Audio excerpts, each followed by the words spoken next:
85편부터 나갑니다. 85편 보세요. 교리야 성약 85편 봅시다.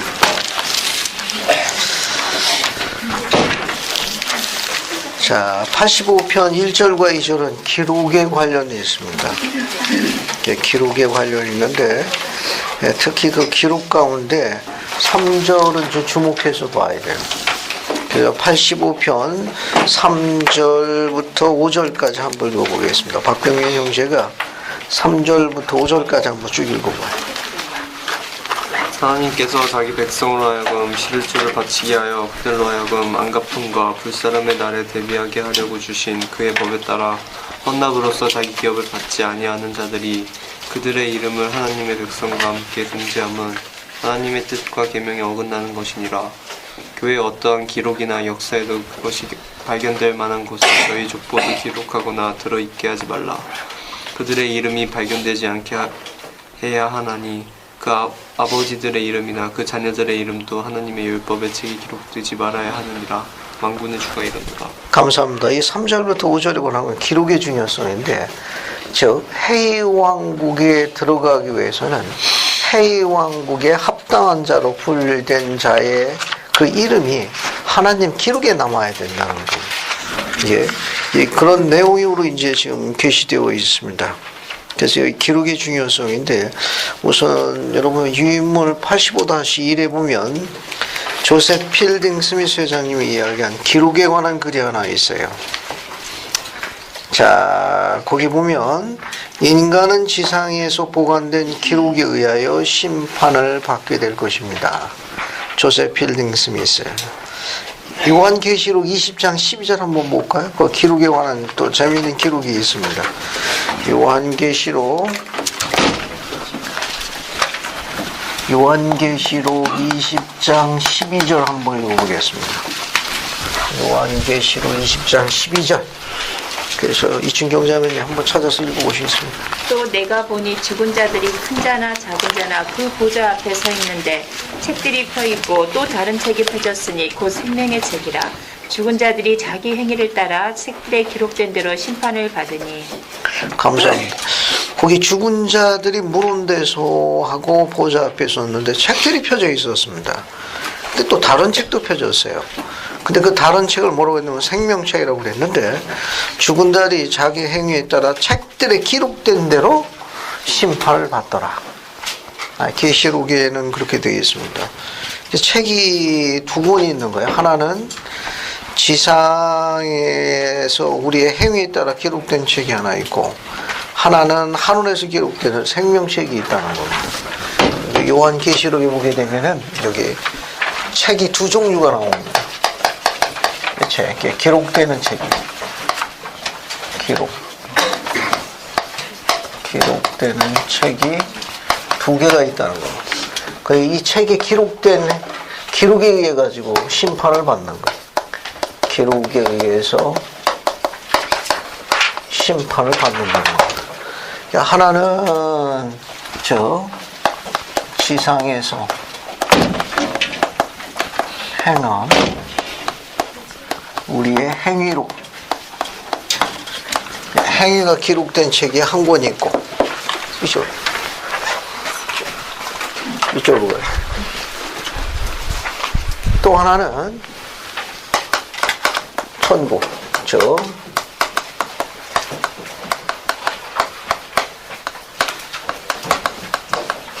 하늘에서 기록된 책이 있다는 겁니다. 또 하늘에서 기록된 책을 계시록에서 뭐라고 그랬는가 하면 생명책이라고도 표현하고 있어요.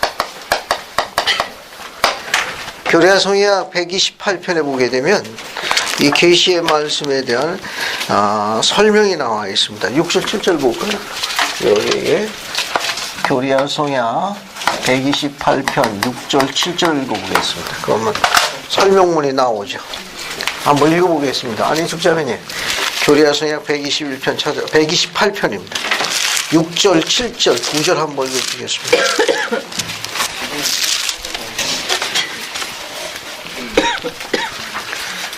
그러나 나아가 나는 너희가 계시록 20장 12절 또 내가 보니 죽은 자들이 큰 자나 작은 자나 하나님 앞에 섰는데 책들이 펴있고 또 다른 책이 펴졌으니 곧 생명책이라. 죽은 자들이 자기 행위를 따라 책들에 기록된 대로 심판을 받더라. 에서 찾아볼 수 있는 대로 계시자 요한이 엄명하였을 때 그가 죽은 자에 관한 바로 이 주제를 깊이 생각하고 있었음을 너희가 기억하기 바란다. 너희는 이 인용된 구절에서 책들이 펴있고 또 다른 책이 펴졌으니 곧 생명책이며 죽은 자들이 자기 행위에 따라 책들에 기록된 대로 심판을 받았음을 찾아볼 수 있으리라. 따라서 여기에 언급된 책들은 그들의 행위에 대한 기록이 실려있는 책이요 땅 위에서 작성되는 기록을 가리킴이 분명하도다.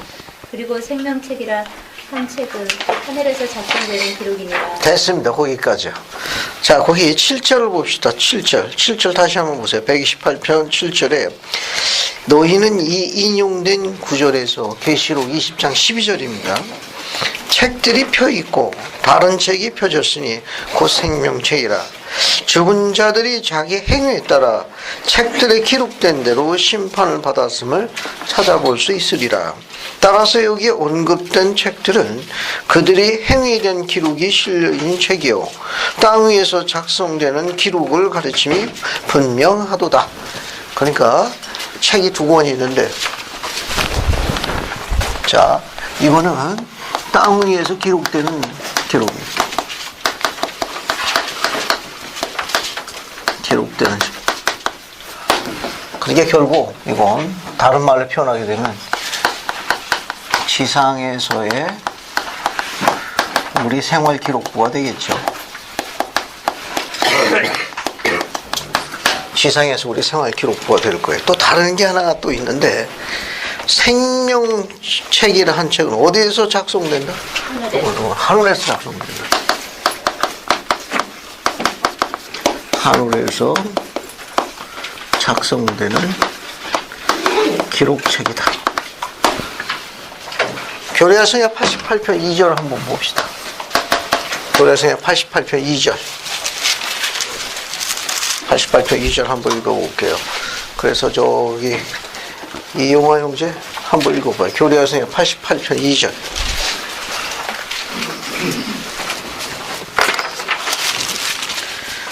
(88편 2절) 한번 읽어봐요.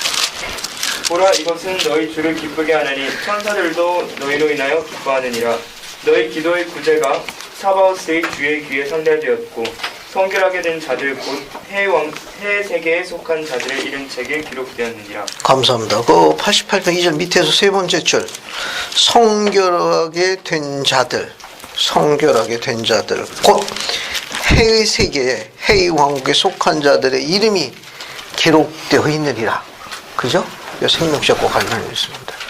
자, 그러면 교례성경 85편에 나와 있는 건 조셉, 여기 유인물에 나와 있는 대로 조셉 필딩 스미스 회장님이 이야기한 대로 인간은 지상에서 기록된, 보관되어 있는 기록에 의해서 심판을 내릴 겁니다.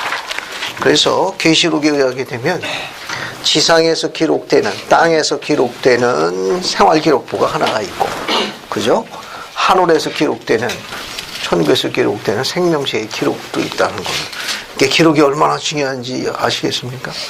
그러면 땅 위에서 기록되는 우리 생활기록부는 주로 어떤 것이 기록이 되고, 하늘에서 작성되는 생명체계에는 어떤 게 기록됩니까? 뭘 알아야 우리가 저기 구체적으로 메뉴를 정해서 활동을 하죠. 이제 생명체계는 뭐가 기록되고, 땅에서 기록되는 뭡니까? 지상에서 우리 생활기록부에는 뭐가 기록이 될 것 같아요? 생명책에는 무엇이 기록되고, 땅에서 기록되는 우리 생활기록, 결국 우리 행위입니다. 우리 행위가 기록되는 거예요. 그럼 어떤 게 기록될 것 같아요?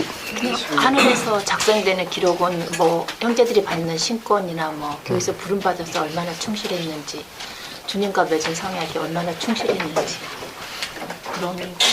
그건 이제 지상에서 기록되는 생활기록부 아니면 생명책? 생명책. 네, 감사합니다. 쉽게 설명해가지고 지상에 세워진 하나님의 왕국에 관련된 기록은 지상에서 이루어지는 행위지만 전부 어디 기록된다는 거예요? 하늘에서 기록되는 해왕국의 기록들이에요. 생명체에 해당되는 겁니다. 예를 들면 침례, 그죠? 침례에 관계되는 거고, 그 다음 뭡니까? 해왕국의 결혼, 부름, 신권의 성임, 11조 이와 같은 건 전부 왕국에 관계되는 거기 때문에 해의 세계에 관계되는 기록은 생명체의 기록이 되는 거예요. 그리고 우리가 또 주님을 섬기는 우리의 경배, 주님을 향하는 정성, 열정, 이런 모든 것들, 희생, 봉사, 기타 등등등 영적인 거에 관계되는 건 전부 어디에 기록됩니까? 하늘에서 작성되는 생명체의 기록이 되는 거예요. 그 외 나머지 세상 것, 초등학교 입학, 알겠습니까? 졸업장 받은 중학교, 고등학교, 뭐 이렇게 직업 연수, 기타 등등 이런 모든 기록들은 어디에 나오는 거예요? 지상에서 되는 그 행위에 관한 기록에 관계되는 겁니다. 이게 쉽게 설명해가지고 교리학생의 88편 2절에 해의 세계에 기록되는 자들은 성결하게 된 자들 이름 적힌다고 그랬으니까 결국 왕국 기록이 하늘나라에 기록된다고 보면 되겠습니다. 특히 85편 3절에는 그 왕국의 기록 중에 가장 중요한 기록 중에 하나가 뭐냐? 11조의 법이라는 것이 적혔다는 거예요. 11조의 법. 다시 보세요. 다시 85편 3절로 갑시다. 다시 85편 3절 보면 거기 뭐라고 나와 있는가 하면 11조를 바치게 하여, 그죠? 네. 자, 하나님께서 자기의 백성으로 하여금 11조를 바치게 하여 그들로 하여금 안갚음과 불사름의 날에 대비하게 하려고 주신 그의 법, 거기 그의 법이 나오죠. 그의 법에 따라 헌납으로서 자기 기업을 받지 아니하는 자들이 그들의 이름을 하나님의 백성과 등재하면 하나님 뜻과 계명에 어긋난다. 이게 11조를 바치면 생명책에 기록이 돼서 해왕국에 들어가는 자로 분류되는 합당성의 기록이 남는데, 그렇지 않은 자들이 기록에 이름이 등재되는 것은 하나님 뜻과 그분의 계획에 어긋난다, 계명에 어긋난다, 이렇게 이야기하고 있습니다. 거기 보면 또 어디 보게 되면 5절 보세요. 5절 밑에서부터 세 번째 줄 보면 하나님의 율법의 책이라고 나오죠. 자, 거기 지금 85편 3절을 보면 11조의 법이 나옵니다. 그죠?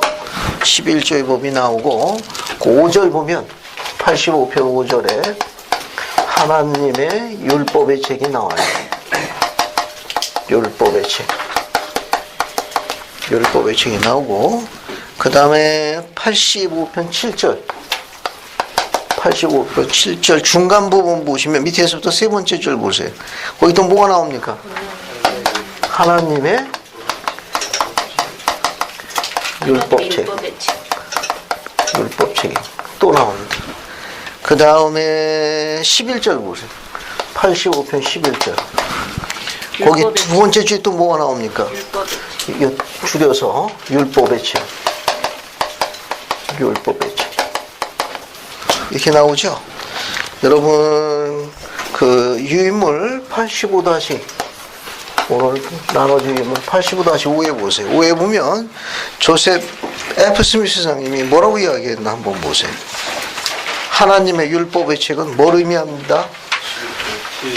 유인물에 뭐라고 되어 있어요? 하나님의 율법의 책은 11조의 법을 의미한다, 이렇게 나와 있습니다. 예, 조셉 스미스 회장님이 뭐라고 설명하셨는가 하면 율법의 책은 11조의 법을 의미한다. 그게 11조가 얼마나 중요한 법이냐 알 수 있죠. 그러면 여기 나와 있는 거 11조의 법이 나와 있는데, 이 11조의 법이 왜 주님의 이 기록에 의해서 이렇게 중요하냐? 11조의 법이 기록에 남게 돼서 그들이 하나님의 백성 분류되어 가지고 지금 시온의 땅을 분배하는 작업이 이루어져요. 교례서의 85편에 보면은 이게 11조를 바치지 않는 자들이 시온의 땅을 분배받는 건 하나님의 뜻과 계명에 어긋난다라고 이야기하셨습니다. 그러니까 결국 결국 이건 뭘 의미하는가 하면 11조에 순종하는 자들이 하나님 율법책에 기록되는 거예요. 그럼 왜 이렇게 11조의 법이 강조되어졌느냐? 11조의 법에 담겨져 있는 몇 가지 주요 원리 때문에 그렇습니다. 자, 11조에는 어떤 중요한 주요 원리를 갖고 있죠?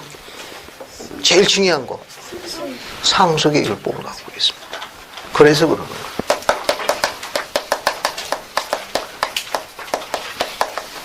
11조의 법은 상속의 율법입니다. 상속권을 갖는 거예요. 11조의 가장 중요한 율법이 뭐냐면은 상속의 율법을 갖고 있습니다. 11조를 바쳐야만 상속권을 가져요. 상속율법. 그래서 하나님의 공동 상속자로 등재됩니다.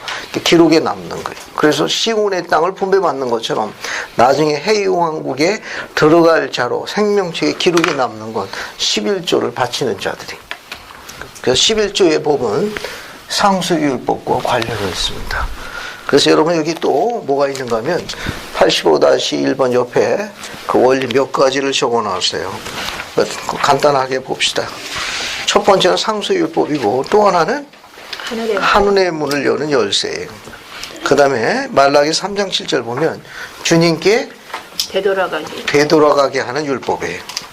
그 다음에 네 번째는 순종과 충성심의 율법입니다. 순종과 충성심의 율법. 다섯 번째, 우리 자신과 우리의 처소를 성결케 하여 거룩하게 만들어주는 율법도 바로 11조의 법입니다. 또 11조는 액수의 문제가 아니라 신앙의 문제라는 거. 11조에 관한 원리는 자주 만들어지는데 이렇게 기본적인 것만 알고 계시면 도움이 될 거예요. 자, 그 다음에 여러분 유인물 85-2를 보세요. 유인물 85-2 유인물 그 조셉 필딩 스미스 회장님이 하신 말씀이 있습니다. 자, 여기 보면 이 계시의 마지막 구절에는 기억의 책에 이름이 없는 사람은 모두 그날의 상속을 받지 못하리라고 말해주고 있다.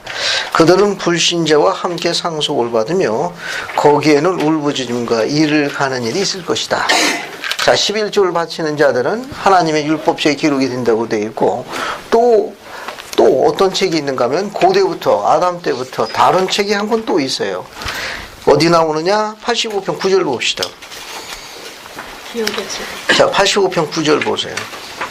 자, 거기 9절 보시게 되면 뭐가 있는가 하면 자, 기억의 책에 기록되지 아니한 자들은 모두 그날에 아무 기업을 찾지 못하고 쪼개어질 것이요. 85편 9절에 또 뭐가 나오는가 하면 기억의 책이 또 나옵니다. 85편 9절에 기억의 책이라는 게 또 나와요. 이 책에 관련되어 있는 건 몰몬경에도 설명이 하나 잘 나와 있습니다. 그래서 삼리 24장 16절 한번 볼게요. 한번 찾아보죠. 제3리파이 24장 16절 한번 봅시다. 16절 봤습니까? 이것도 아주 재밌는 기절이에요. 제3리파 24장 16절 한번 봅시다. 그래서 한번 읽어보죠. 저기 지은이 한번 읽어볼까? 그때 주를 경외하는 자들이 자주 서로 말하니 주께서 그의 기회를 들으셨고 주를 경외하며 그 이름을 진심히 생각하는 자를 위하여 주 앞에서 기억의 책이 기록되었느니라. 감사합니다. 여기 거기 보면 그 기억의 책에 누가 기록됐는가 하면 주를 경외하며 그 이름을 존중히 여기는 자들이 기록됐다고 그랬어요. 이대로 해의 세계, 해의 왕국에 들어가는 자들입니다. 또 그런 자들을 17절에 보면 뭐라고 또 표현했습니까? 주를 경외하며 주를 존중히 여기는 자들을 17절에 어떤 단어로 바꿔줬죠? 나의 보석이라고 했습니다. 그게 보석 같은 자들이. 보석 같은 자들. 그래서 사람이 자기를 섬기는 아들 아낀 같이 내가 그들을 아낄 것이라. 그래서 18절 보면 그때 너희가 돌아와서 의인과 악인을 분별하며 하나님을 섬기는 자와 섬기지 않는 자가 분별될 것이다. 이렇게 역시 이 기록에 관한 중요한 말입니다. 다시 이제 85편 다시 봅시다. 다시 보시면은 그 다음에 어딜 보시는가 하면 85편 6절입니다. 85편 6절 한번 읽어볼게요. 이 뒤에 넘어가기 전에 자 여호와께서 계시는 곳이 어디냐, 아주 많이 언급되는 성구 중에 대표적인 성구 중에 하나예요. 이 성구도 한번 읽어볼게요. 자 뒤로 넘어가가지고 저기 유홍소 평전이에요. 한번 읽어봐요. 85편 6절. 그러하도다 모든 것을 깨뜨고 속삭이며 파고드는 고요하고 세미한 음식 이르시나니 적은 나타날 때 전부 나의 뼈를 떨리게 하는도다 이르시리라. 감사합니다. 거기 보면 모든 것을 꿰뚫고 속삭이며 파고드는, 그러고 뭐가 되어 있습니까? 고요하고 세미한 음성이 이르시나니 여호와의 음성이에요. 그죠? 여기 보면 이 여호와의 음성, 여호와의 음성인가? 여호와가 계시는 곳에 여기서 그분의 음성이 나오니까 그 음성을 뭐라고 이야기했습니까? 고요하고 그 다음에 고요하고 세미한 음성이라고 그랬어요. 이 고요하고가 영문이 스틸입니다. 스틸. 그 다음에 세미한은 스몰이에요. 스몰. 음성은 보이세요. 스틸 스몰 보이십니다. 즉 고요하고 작은 음성. 이 음성에 관한 기록이 제일 잘 나와 있는 게 열왕기상이에요. 열왕기상 19장 봅시다. 19장 어딜 보시는가 하면 11, 12절만 보고 11, 12절과 한번 비교해 볼게요. 같이 보세요. 열왕기상 11, 12절. 그래서 종상호 형제님 한번 읽어봅시다. 열왕기상 19장이요? 19장 11, 12절.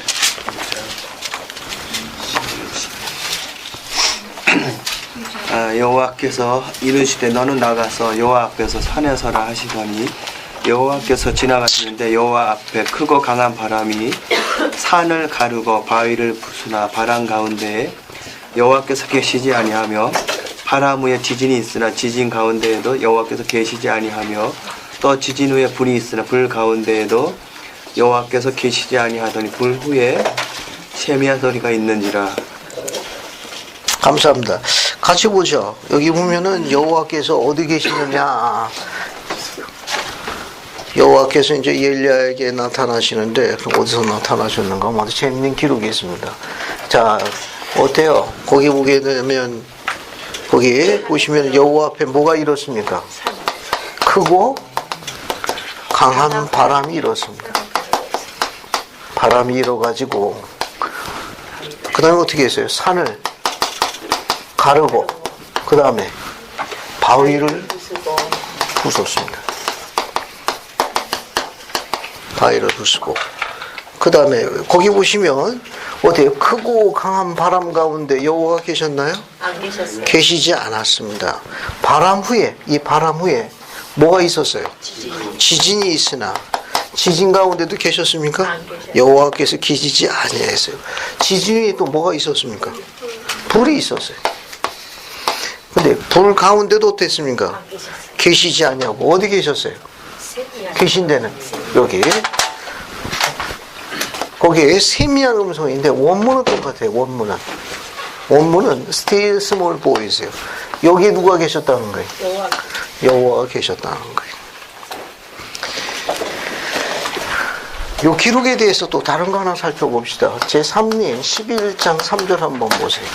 미대륙에 방문하셨을 때의 기록인데 같이 비교해 볼 수 있습니다. 그래서 한번 읽어보죠. 박성진 형제님 한번 읽어주시겠습니까? 11.3리 제3리파 11장 3절만 읽어주시면 됩니다.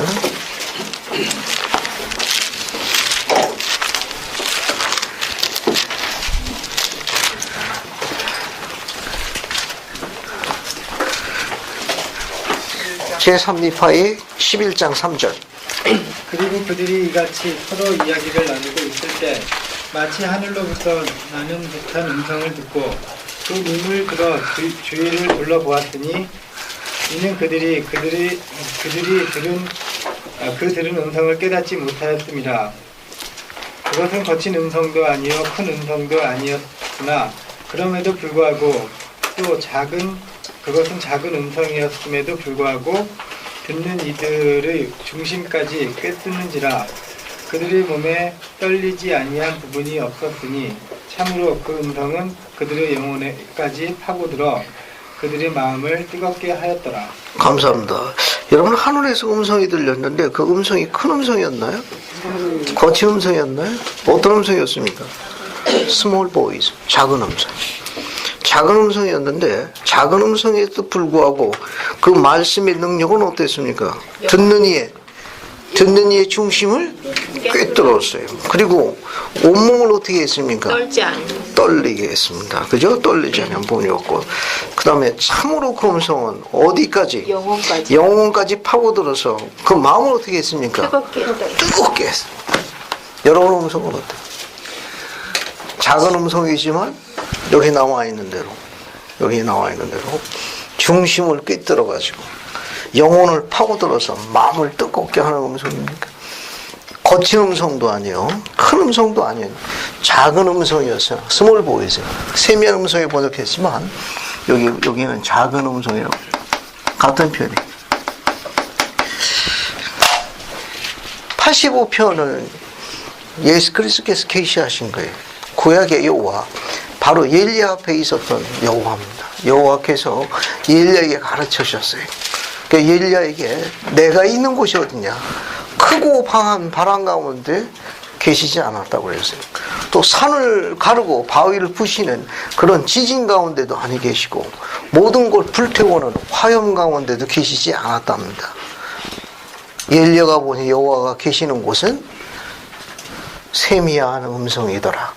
즉 고요하고 조용하고 작은 음성 가운데 그분이 계셨으니 그분이 중심을 꿰뚫고 영혼까지 파고들어 온몸을 떨게 하였느니라 라고 기록되어 있습니다. 즉 교례성의 85편 6절에는 바로 그 구약의 여호와 그분이 계시하시면서 내가 있는 곳에 대한 위치를 설명하는 중요한 계시의 말씀으로 고요하고 세미한 음성이라고 말씀했어요. 이 음성에 그분이 계시다는 걸 가르쳤습니다. 그럼 우리는 이걸 가지고 적용해 볼 수 있어요. 조세프 스미스 회장님은 아주 대단히 의미심장한 가르침을 하나 남겼습니다. 그러니까 어떤 남자, 여자도 마찬가지. 어떤 사람이 하나님과 가까이 나아가 하나님과 함께 생활하는 게 하나님께 점점 가까이 나가는 거예요. 그래서 하나님과 함께 생활할수록 그 음성이 살랑이는 시냇물 소리처럼 되고 아주 조골조 흐르는 맑은 시냇물 같은 소리 같은 음성이 되고 아주 바람결에 살랑이는 수수 같은 그런 아주 상냥한 그런 음성을 지니게 될 거라고 가르쳤다는 거예요. 그러면 우리는 이 가르침에서도 똑같은 걸 적용해 볼 수 있습니다. 특히 이 부분을 생활에 적용하기 제일 좋은 거는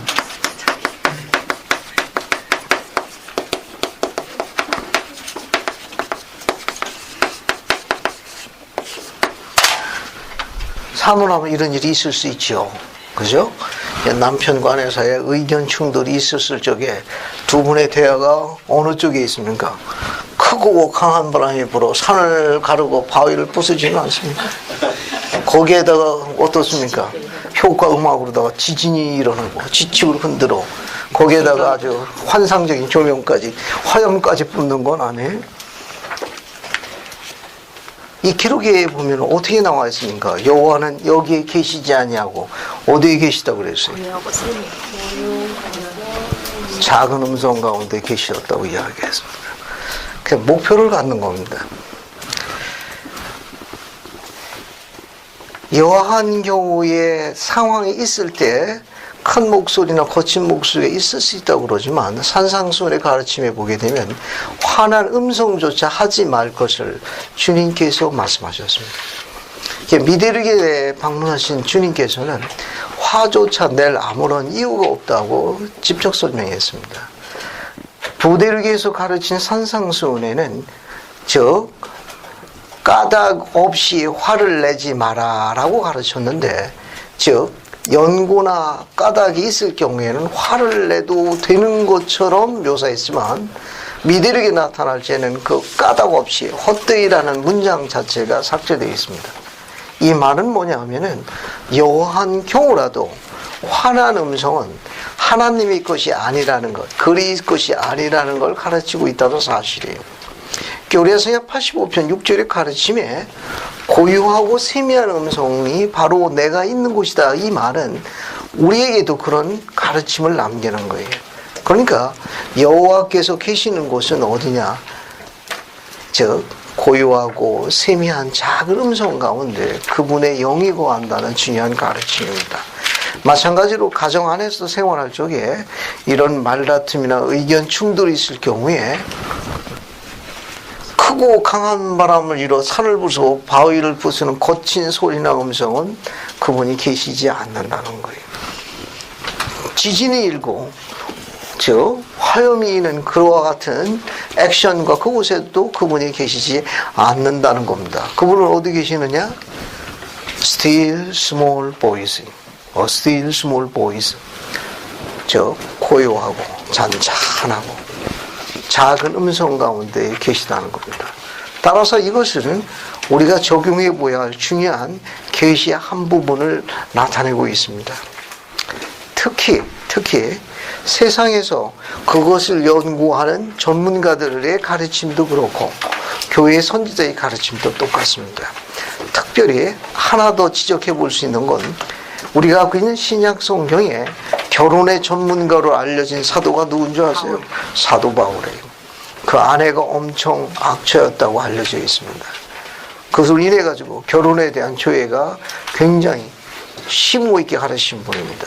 에베소서 4장을 보게 되면 음성과 관련된 바울의 가르침을 적용해 볼 수 있습니다. 에베소서 4장 한번 보세요. 자, 에베소서 4장 26, 27절 한번 읽어보겠습니다. 여기 비교 에베소서 4장 26, 27. 그래서 박근혁 경제님 찾아가지고 한번 읽어보세요. 에베소서 4장 26, 27. 분을 내어도 죄를 짓지 말며 해가 지도록 분을 품지 말고 마귀에게 틈을 주지 말라. 감사합니다. 선지자 조셉 스미스는 이 문장을 약간 바꿔 썼습니다. 뭐라고 썼는가 하면 분을 내고도 어찌 죄를 짓지 않을 수 있느냐, 이렇게 문장을 바꿔 썼습니다. 그러니까 우리가 갖고 있는 흠전역 번호도 영감역 번역은 훨씬 더 문장이 좋아요.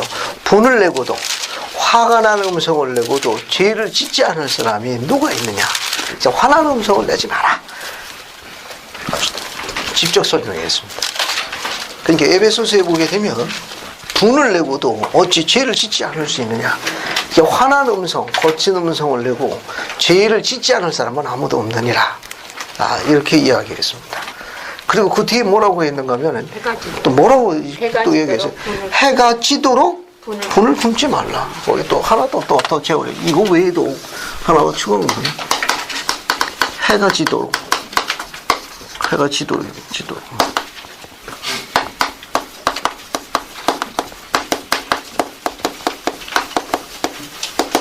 해가 지도록 분을 품지 말라. 이제 여기 적용하는 가르침 한번 볼게요. 앞에 보세요. 앞으로 이제 영원한 결혼을 통해 가지고 가정을 꾸려가는 시온의 젊은이들에게 제언합니다. 교회 가르침이 계속 노력해야 합니다. 또 이런 부분에 또 여러 가지 의견 차이나 그런 상황이 있을 수 있는데 이 가르침을 잘 이해해 가지고 적용할 수 있으면 좋겠어요. 특히 이 가르침은 뭐냐 하면은 분을 내고도 어찌 죄를 짓지 않느냐. 이 말은 화나는 것, 화를 내는 것, 화가 나는 음성,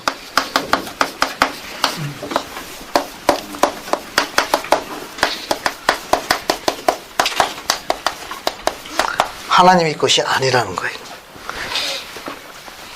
화를 내는 거, 화가 나면서 거친 것은 소위 총칭해서 거친 음성, 거친 것, 거친 음성, 거친 행위, 행동 다 마찬가지.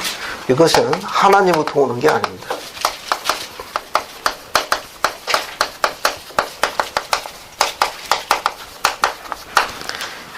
특히 아내에게 거친 음성이나 거친 행동하는 것은 다른 데서 오는 거예요. 그건 그리스도부터 오는 게 아닙니다. 그러니까 결론부터 이야기 드리게 되면 하나님부터 온 게 아니라는 가르침이. 이 말은 뭘 의미하는가 하면 이런 의미를 갖고 있습니다. 이런 의미를. 즉 남편의 그 음성 안에 독특한 하나님의 중요한 그 무언가가 담겨져 있어요. 왜냐하면 지금 여기 공부한 거 이야기 되면은 Still Small Voice, 잔잔하고 고요한 작은 음성이 얼마나 영향력이 있었는가 하면은 중심을 꿰뚫고 영혼을 파고들어 그 마음을 뜨겁게 읽었습니다. 그렇죠?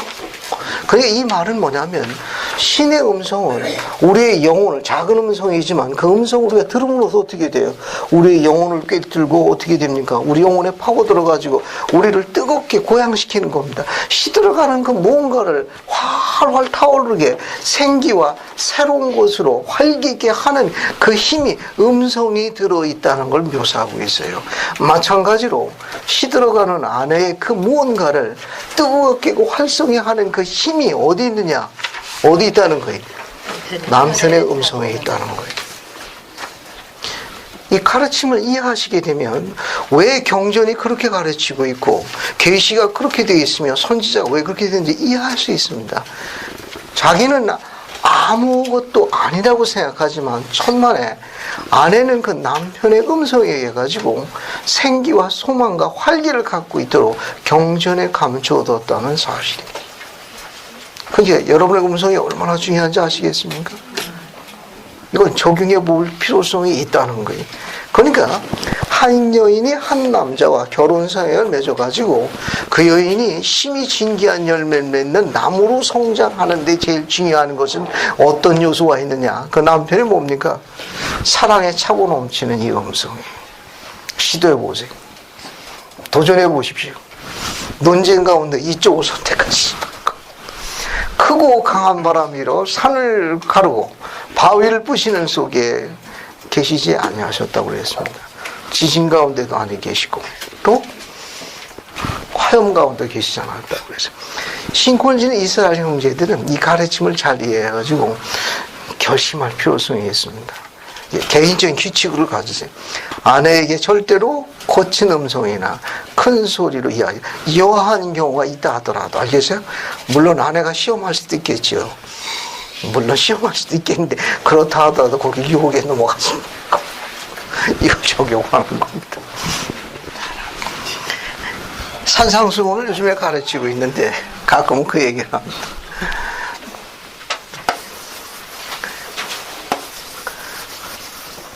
이게 뭐가 돼요?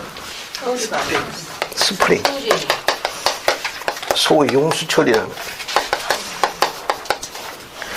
용수철, 스프링이 장착이 된 마차하고 이것이 장착이 안 된 마차하고 탔을 경우에 어떻습니까? 이 스프링이 용수철이 되어 있는 스프링 장치에 되어 있는 마차, 옛날 마차 기억하시면 돼요. 그 말에 끌고 가는 거. 어때요? 스프링 장치가 있는 마차 타면은 이혼자매님 어떻습니까? 그 스프링이 없는 마차 타면 어때요? 오래 탈 수 있나요? 어때요? 그렇죠. 불편하죠? 오래 타면 짜증나고. 그렇죠? 이해봉자매님, 스프링 있는 마차 타면 어떻습니까? 좋아하죠. 쿠션이 있으니까 방지턱이 높으면 벌써 어떻게 해요? 올라왔다 내려오면 오예 하고 재밌어 하죠. 산상수훈의 가르침에 할 때 이걸 적용으로 자꾸 이야기를 하는데요. 스프링이 있는 마차를 탄 아내는 그 마차에서 내리지 않습니다. 그 마차를 바꿔 탈 이유를 못 느낍니다. 그러나 스프링이 없는 마차는 그 안에가 오래 못합니다. 궁극에는 마차를 내릴 수도 있을 거예요. 이 스프링은 작고 조용한 음성도 포함되지만 그 남자의 유머, 그와 같은 부분도 예의 다 포함됩니다. 특히 이것을 연구하는 전문가들에게 이야기 되면 남자의 이와 같은 유머는 아내의 삶에 기름을 쳐주는 스프링과 같은 역할을 해준다고 해서 그것을 노력하고 추구해야 한다고 가르쳤습니다. 또 그렇게 가르치고 있고 또 그렇게 이야기하고 있다는 거예요.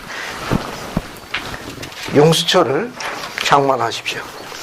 용수철을 강도 있는 용수철을 마련하시게 되면 아내는 험한 세상에 방지턱이 많은 그 길을 함께 갈 적에 오래 탈 거예요. 또 즐길 겁니다. 마차에서 내리지 않을 거예요. 아시겠습니까? 교리학생의 85편 6절은 시사하는 바가 굉장히 많은 성구예요. 그 다음에 나머지 그 뒷성구는 뭐냐면 재미있는 성구가 하나 있습니다. 한번 보죠. 다시 85편 봅시다. 다시 85편 보세요. 거기 보면 에드워드 패트리지 감독이 시온의 땅을 분배하는 특별한 직분에 성임됐습니다. 아주 특별한 직분에 성임됐는데 근데 그가 그 일을 수행하는데 약간의 문제가 생겼어요. 그래서 7절 한번 보세요. 7절 보시면은 나주 하나님이 힘있고 강한 자 한 사람을 보내가지고 자기 손에 권능의 홀을 잡고 있어가지고 그 다음에 밑으로 쭉 내려가셔가지고 세 번째 줄 보면 즉 그들의 이름과 아버지와 자녀들의 이름이 하나님의 율법책에 등재된 것으로 발견되는 성도들의 기업을 구획 단위로 배정해 줄 것이다. 설명을 약간 필요로 합니다. 교회 최초의 감리감독으로 부름받은 분이 누군가 하면은 에드워드 패트리지예요. 에드워드 패트리지 다 좋습니다. 이 에드워드 패트리지가 감리감독으로 부름받아가지고 시온의 땅을 분배하도록 지명됐어요. 분배하는 특별한 직분에 부름받았습니다. 직분에 부름받았어요. 부름받아서 이 부름받은 걸 뭐라고 묘사했는가 하면은 8절 보세요. 하나님으로부터 부르심을 받아 임명되어서도 여기 8절 여기 85편 8절 보면 하나님으로부터 부르심을 받아 임명되어서도 이게 누구냐? 에드워드 파트리지. 에드워드 파트리지인데 그런데 그가 이런 특별한 직분에 부름을 받았는데 하나님의 법궤를 흔들리지 않게 하려고 자기 손을 내미는 그 사람은 번쩍이는 번개를 맞은 나무같이 죽음의 화살에 맞아 엎드리자 무언가는 합당하지 않은 행동을 했던 겁니다. 그 에드워드 패트리지가 주님이 원하시는 방법에 따라 가지고 땅을 분배하고 주님의 뜻을 전달하는 선지자의 뜻을 따라야 되는데 패트리지는 뭔가 자기 방법대로 한 게 틀림이 없어요. 그래서 주님께서 교리학생의 85편 8절에 아무리 뛰어나고 경건한 하나님의 사람이라 할지라도 하나님의 뜻과 계시받은 선지자의 가르침에 따라 주님의 방법대로 할 것을 요구했어요. 근데 에드워드 파트리지는 그렇지 못했던 것 같습니다. 그래가지고 85편 7절에 다시 이번에 8절이고 85편 7절에 다른 원하더입니다. 다른 힘있고 강한 자를 불러가지고 하나님의 방법대로 일을 수행하겠다고 이야기한 거예요.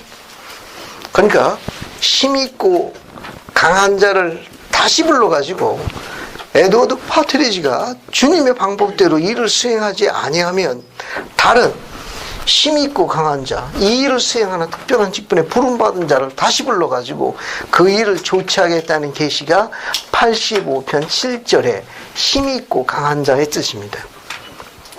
그런데 파트리지가 회개해서 돌아오게 되면 그 임무를 수행하게 될 것이라 라는 가르침이 85편의 내용이에요. 그래서 힘있고 강한 자, 앞에 보세요. 힘있고 강한 자의 뜻은 용법이 몇 가지가 있습니다. 그 중에 종종 교회 회장을 설명하는 경우가 있습니다. 교회 회장. 아주 종종. 여러분 그 유인물에다가 거기 묘사해놨어요. 여기는.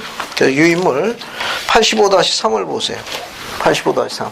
종종 교회 회장을 나타날 때도 쓰는 용법이 하나 있습니다. 이건 힘있고 힘세고 강한 자, 교회 회장을 나타날 때가 있고, 두 번째는 주님으로부터 어떤 직분을 특별히 수행하도록 임명된 경우에 지칭되는 표현도 돼요. 주님으로부터 어떤 특별한 직분입니다. 여기에 시온에다가 배부하는 것 같은 거, 직분을 수행하도록 부름받을 때 주어지는 다른 호칭도 돼요. 표현도 됩니다. 그리고 또 하나 무엇이냐, 배도자들이 사용하는 경우가 있습니다. 배도자들이 사용하는 경우가 있어요. 배도자들. 이 배도자들이 현재 교회 지도자들이 올바로 행하고 있지 않기 때문에 우리들을 불러가지고 바른 길로 인도했다. 그래서 우리가 바로 힘있고 강한 자들이다라는 그 표현을, 그 호칭을 그들이 사용하는 경우가 자주 있습니다. 이런 용법이 세 가지가 있는데 여기서 이야기하고 있는 85편 7절은 두 번째에 해당돼요. 두 번째. 그러니까 에드워드 파트리지가 힘있고 강한 자로 부름을 받아가지고 임무를 수행했으나 하나님의 뜻에 합당하게 수행을 안 한 겁니다. 선지자가 이행하는, 선지자가 요구하는 지사에 대해서 필요 이상 간섭했던 것 같아요. 그래서 주님께서 그거에 대해서 지금 경고하신 메시지입니다. 내가 만약에 회개해서 그 일을 수행하지 아니하면 다른 힘있고 강한 자를 불러 내가 하겠다. 그것이 85편 7절이고 85편 8절에 하나님으로부터 임명된 자는 누구를 이야기하느냐? 바로 에드워드 파트리지 이야기예요. 그러니까 에드워드 파트리지가 하나님의 방법대로 안 하고 자신의 방법대로 해서 하나님의 질서를 어겼습니다. 그 시사하는 그 표현이 경전에 나와 있는 내용이 있는데 이게 약간 까다로운 내용이에요. 자, 한번 보세요. 85편 8절 보면 하나님의 법궤를 흔들리지 않게 하려고 자기 손을 내민 사람이 구약에 있습니다. 혹시 기억하세요? 우사라는 사람인데 이 친구는 어떻게 됐죠? 그 법궤 건드렸다가 그러고 나서 죽었어요. 그렇죠. 그 자리에서 즉결 처분됐습니다. 표를 용서하십시오. 정죄보다 그 자리에서 죽었습니다. 그 사건 배경을 조태현 형제님 아시는 대로 혹시 좀 우리 젊은이에 대해서 설명을 좀 해주시겠습니까? 구약에 우사 사건이 있습니다. 이건 우사 사건.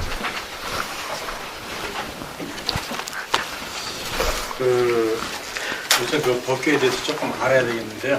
법궤는 그 모세가 출애굽을 한 이후에 그 여호와 하나님의 명을 받아서 만든 그 이스라엘 백성과 하나님과의 맺은 그 성약을 상징하는 그런 궤입니다. 근데 그래서 일명 언약궤라고도 하는데 그 안에는 그 십계명이 적히 기록된 돌판이라든지 혹은 만나가 담긴 항아리라든지 아론의 짱난 지팡이 같은 것이 있어요. 보관되어 있고 하나님의 그 어떤 그 힘의 상징이라고 할까요? 그런 걸 나타내는데 그 다윗이 그 법궤가 그 아비나답의 집에 있었어요. 그래서 그것을 다윗 자기가 거주하는 다윗 성으로 옮기려는 과정에서 이게 벌어진 일인데요. 잘 들어보십시오. 여기 재밌는 기록이 나옵니다. 이제 그 아비나답의 그 두 아들이 있었는데 그 중에서 하나가 우사입니다. 근데 이제 그 법궤의 그 특징은 말입니다. 사실 그 레위인들이 그 옮기고 레위인들이 옮길 적에도 직접 그 법궤에도 손을 대지 않도록 하기 위해서 옆에 그 구리를 거는 그런 게 있었어요. 양쪽에. 그래서 거기에다가 이제 그 구리를 걸고 직접 손을 대지 않고서 옮기는 그런 그 소중한 그런 언약의 상징인데, 그것을 이제 마차에 싣고 가는 도중에 그 낙원의 타작 마당에 이르렀을 적에 소들이 뛰었어요. 소들이 뛰었을 적에 그 법궤가 흔들리면서 아래로 땅으로 떨어지려고 그랬습니다. 그때 그 소를 몰던 그 우사가 떨어지지 않도록 하나님의 그 법궤를 이렇게 받쳤어요.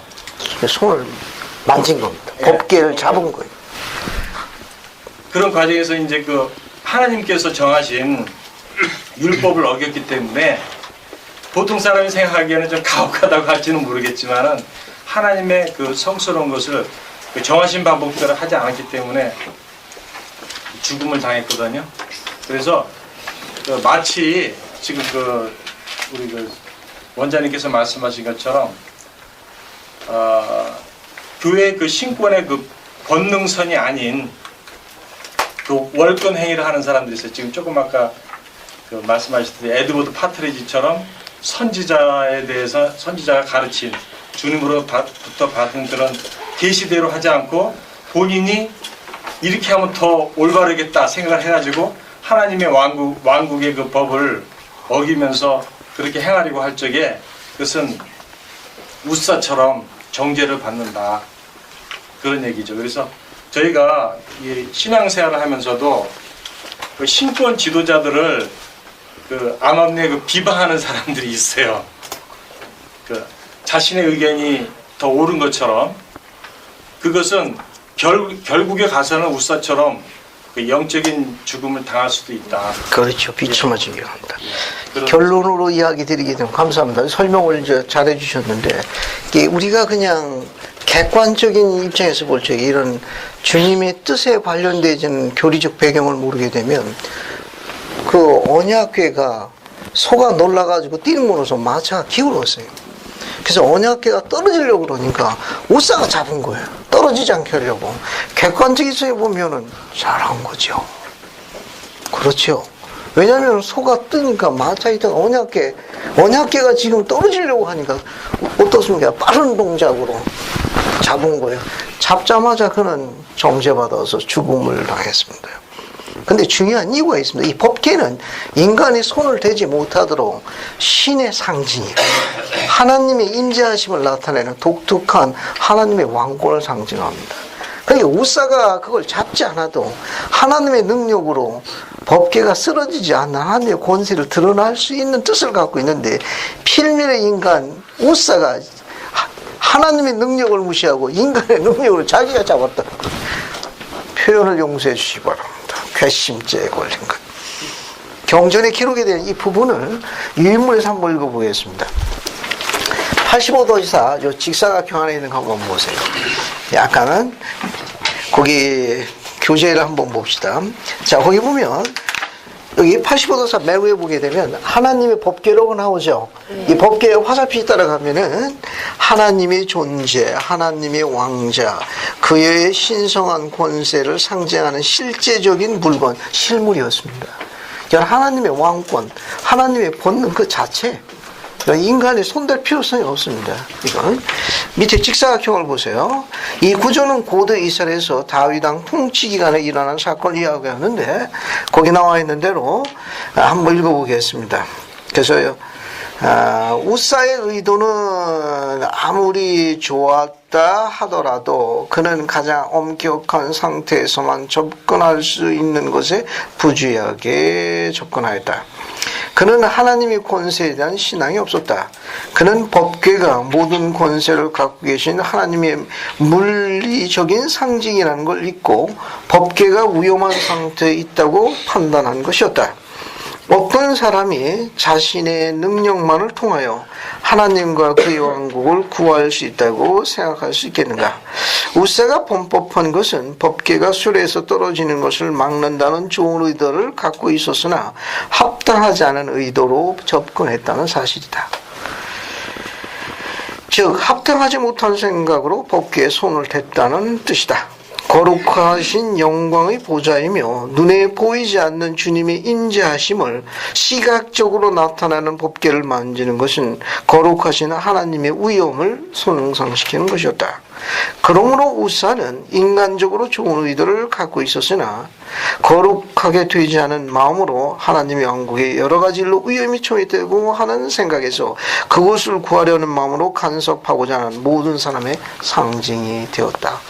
하나님의 왕국은 궁극적으로 이야기하면 인간의 도움이 없어도 그분의 권능으로 유지되는 독특한 왕국입니다. 그런데 이 우사는 의도가 불순했던 거예요. 하나님의 왕국에 그분의 그런 아주 우리가 설명할 수 없는, 접근할 수 없는 하나님의 깊은 뜻에 의해서 운행이 되는 걸 사사로운 인간의 개인적인 생각으로 자기가 그것을 올바로 잡으려고 간섭했던 거예요. 그래서 그가 거기에 대한 불순한에 대한, 불신앙에 대한 정죄를 받은 걸 묘사하는 거예요. 그 밑에 있는 것도 봅시다. 거기도 보면 우리 주변을 둘러보고 권능을 받지 않았으면서도 이 법궤가 흔들리지 않게 하려는 사람이 얼마나 빨리 영적으로 죽어가는지 살펴볼 수 있다. 그들의 영혼은 비참해지며 마음이 왜곡되고 판단력이 그릇되며 영혼이 절망에 빠지게 된다. 자기 자신의 책임을 등한시하고 다른 사람들의 결점을 찾는데 시간을 허비하는 사람들은 그런 비참한 처지에 빠지게 된다. 데이비드 오메케 회장이 설명한 거예요. 됐습니까? 이렇게 참조하시면 되겠습니다. 자, 그 다음에 여러분 그 유인물 맨 밑에 보시면 조세프 스미스 회장님이 하신 말씀이 있어요. 찾았습니까? 네. 사람이 하나님과 함께 생활할 때 그의 음성은 시냇물 소리 같고 수수의 살랑이는 속삭이는 수레와 같게 되리라는 것을 기억하십시오. 이것을 여러분 교리화성의 여백에다 한번 적어봐요. 그 인용문을 적어보세요.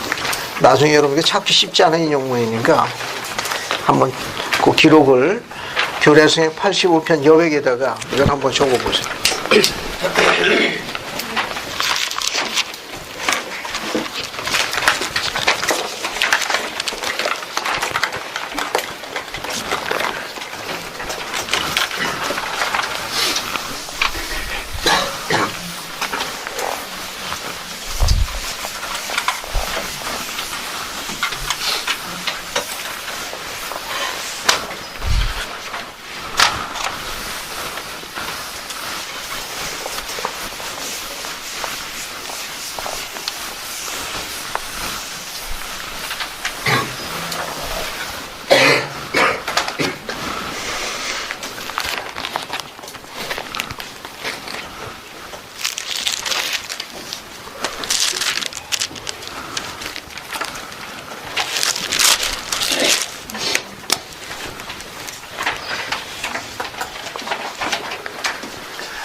자, 다 적으셨으면 여러분 교례와 성약 85편 8절에 하나님의 법궤를 흔들리지 않기로 자기 손을 내밀은 그 사람은 번쩍이는 번개를 맞은 나무같이 죽음의 여선에 맞아 엎드려지리라. 거기다 밑줄 치시고 여러분 밑에 보면 참조성구가 하나 있어요. 그게 구약이 어디 나오는가 하면은 어디 나와요? 사무엘하 6장 6절부터 7절에는 기록이 나옵니다. 그 참조로 적어 놓으시면 돼요. 거기 밑에 참조성구 보면은 거기 사무엘하 6장 6절부터 7절에 나오니까 고대 구약에 배경되는 성구가 사무엘하 6장 6절부터 7절에 있습니다. 그렇게 참조하시면 되겠어요. 자, 이제 86편으로 들어갑니다. 이게 밀과 하라지의 비유인데 여러분 어디를 보시는가 하면은 여기 86편 여기 서문 맨 위에 보면 몇 년도가 나옵니까? 86편이 1832년에 주어진 거예요. 1830년 12월에 주어졌고, 밑에 보시면은, 밑에 보면 이 계시는 선지자가 성경 번역 원고를 검토하고 편집하는 동안에 받은 거니까, 성경을 가지고, 즉, 영감 받았을 때, 영감력을 작성할 적에 받은 계시입니다. 그러니까, 우리가 밀과 가라지의 비유에 나와 있는 신약 성경의 설명보다는 86편이 훨씬 더 자세하고 더 정확한 거. 그래서 거기 밑에 보면 1절부터 7절 주께서 밀과 가라지의 비유의 의미를 알려주심 있죠? 네. 거기다 밑줄 치고 밀과 가라지의 비유가 어디 나오는가 하면은 저기 마태복음 13장 24절부터 30절 그 다음에 36절부터 43절은 해석한 거예요. 해석. 예, 밀과 가라지의 비유입니다. 밀과 가라지의 비유.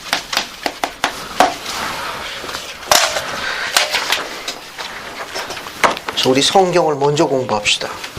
성경을 먼저 잠깐 공부할게요. 마태복음 13장으로 갑니다. 마태복음 13장 26절부터 25절 24절부터 30절까지네요. 한번 읽어보죠. 안희숙 자매님 마태복음 찾아가지고 13장 24절부터 30절 너무 길죠? 24절부터 27절까지 읽고 김은숙 자매님이 28절부터 30절까지 읽어주십시오. 예수께서 그들 앞에 또 비유를 들어 이르시되 천국은 좋은 씨를 제밭에 뿌린 사람과 같으니 사람들이 잘 때 그 원수가 와서 곡식 가운데 가라지를 더 뿌리고 갔더니 싹이 나고 결실할 때 가라지도 보이거늘 집 주인의 종들이 와서 말하되 주여 밭에 좋은 씨를 뿌리지 아니하였나이까 그런데 가라지가 어디서 생겼나이까 주인이 이르되 원수가 이렇게 하였구나. 종들이 말하되 그러면 우리가 가서 이것을 뽑기를 원하나이까? 주인이 이르되 그만두라. 가라지를 뽑다가 곡식까지 뽑을까 염려하노라. 둘 다 추수할 때까지 함께 자라게 두라. 추수할 때에 내가 추수꾼들에게 말하기를 가라지는 먼저 거두어 불사르게 단으로 넣고 곡식은 모아 내 곡간에 넣으라 하리라. 감사합니다. 우선 신약 성경에 나와 있는 이 내용을 한번 봅시다.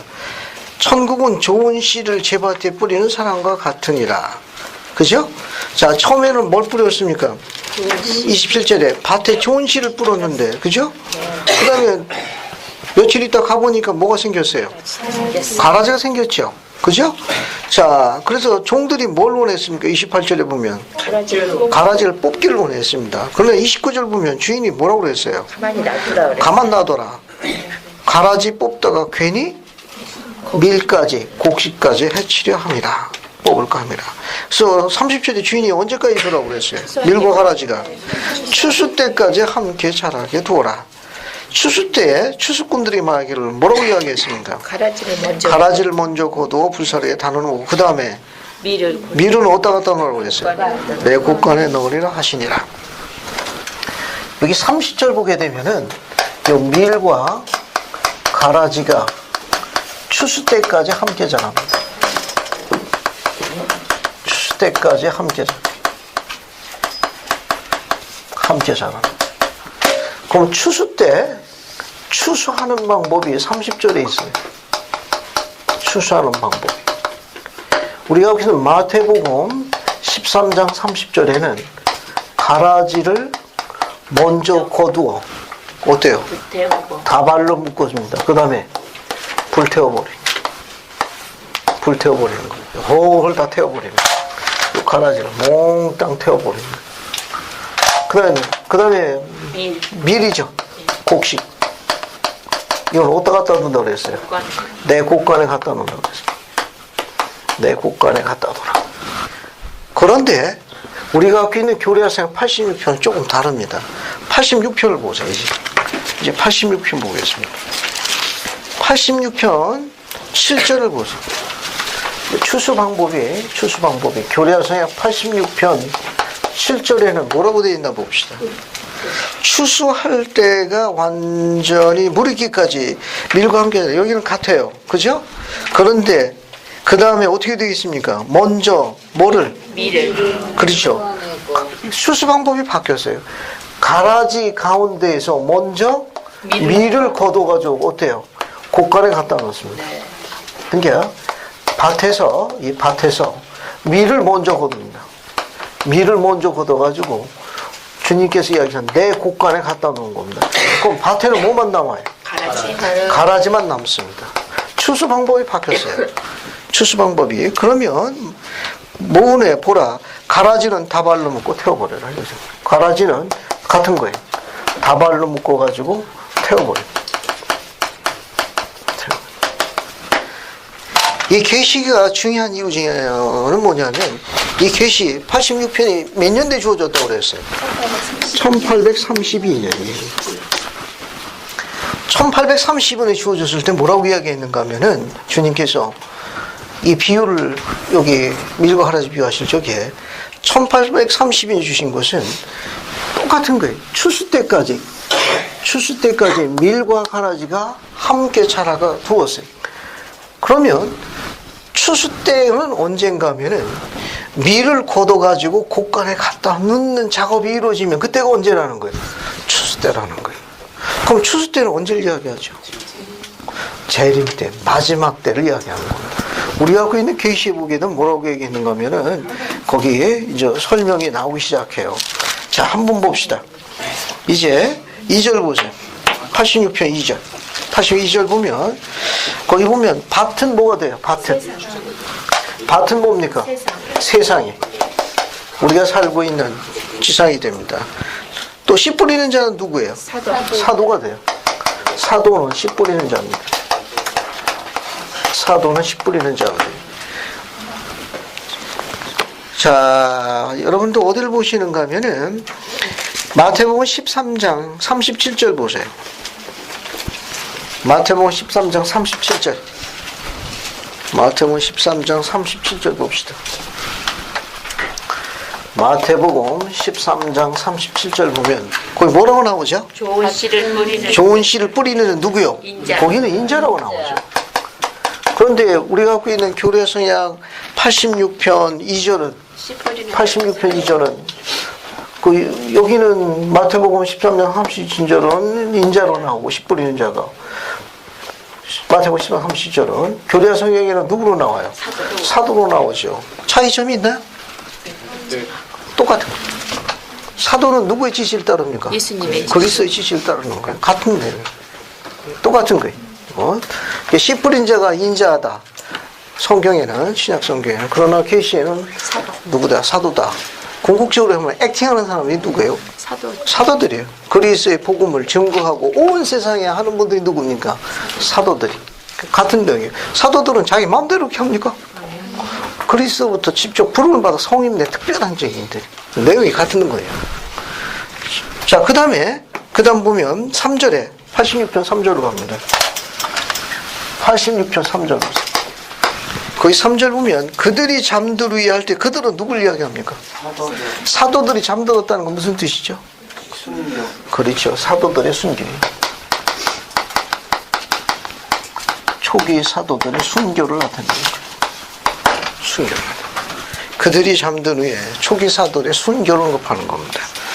교회를 크게 박해하는 자, 배도자, 창녀고 모든 국민하여금 그 잔을 마시게 하며 그 마음속에 있는 원수 있죠, 원수. 네. 그 사탄이 앉아 다스리는 바벨론. 자, 여기 보면 그 뒤에 보게 되면 뭐가 있는가 하면 원수가 나옵니다. 원수. 원수하고 또 뭐가 나와요? 바벨론이 나오죠. 원수. 이 원수는 누굴 나타냅니까? 사탄을 나타내는 거예요. 우리가 갖고 있는 경전에 특히 몰목리에 보면은 이 원수, 사탄을 지상에서 표현하는 다른 표현이 크고 가증한 교회를 묘사하고 있어요. 크고 가증한 교회. 같이 묘사합니다. 니파이전서 13장 한번 볼까요? 니파이전서 13장 어디 보는가 하면 4절부터 8절까지 봅시다. 4절부터 8절. 다 읽지는 않고 중요한 거 한번 볼게요. 자, 니파이전서 13장 보십시오. 다 읽지는 않고요. 자, 우선 어딜 보시게 보면은 5절 보세요. 5절. 5절 보세요. 13장. 니파이전 13장 5절. 거기 두 번째 줄 보면 다른 어느 교회보다도 더한 가장 가증한 교회의 형성됨을 보라. 찾았어요? 네. 그 뒤로 넘어갑니다. 뒤로 넘어가가지고 6절 보세요. 자, 거기 보면 또 이렇게 되었나. 내가 이 크고 가증한 교회를 보았는데 내가 그 악마를 보았고 악마가 그 교회의 설립자더라. 됐죠? 네. 자, 여기 보면 뭐라고 나와 있는가 하면은 사도들이 순교한 후에 지상에 원수, 즉 사탄이 자리 잡은 바벨론의 지상에 깔리기 시작했습니다.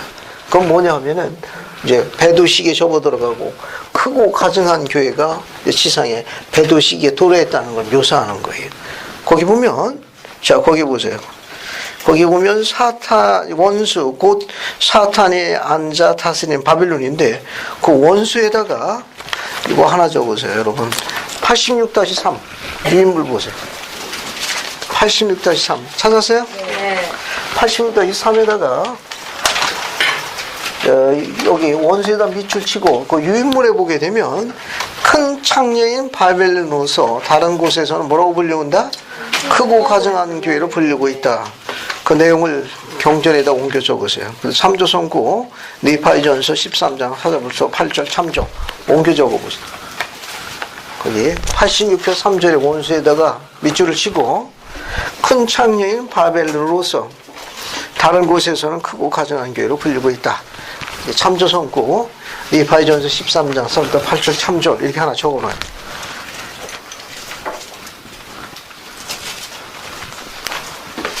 적으신 다음에 바벨론 있죠?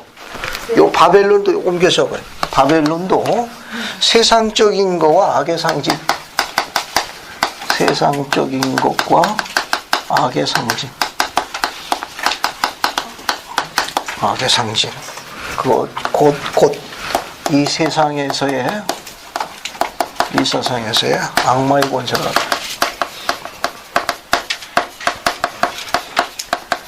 악마의 권세를 나타내. 이렇게 적으세요.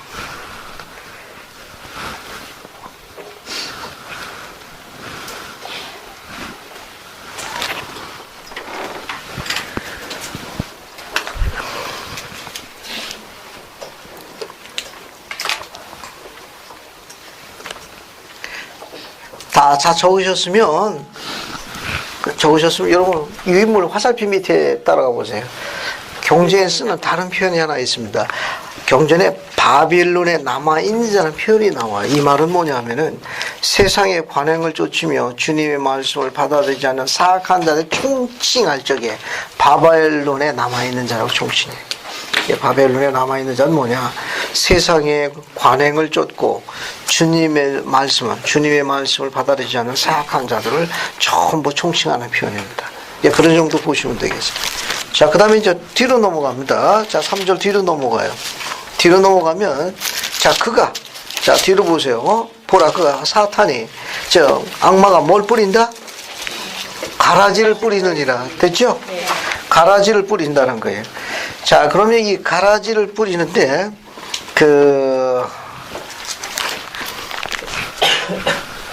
지금 86편 3절에 보면, 이 마귀가 뿌린 게 뭐냐면 가라지예요.